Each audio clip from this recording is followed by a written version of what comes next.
कटन सुंदर दुला गेहूँ के हो बलिया।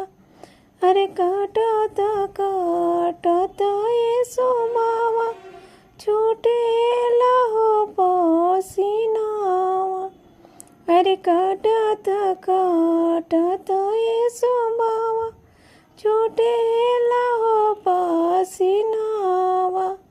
अरे केने बाड़ो केने हो बारो सुंदर हो सुबावा।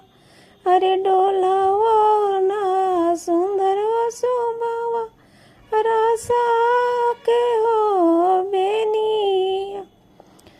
अरे कोई से में डोलाइए प्रभु जी रसा के हो बेनिया।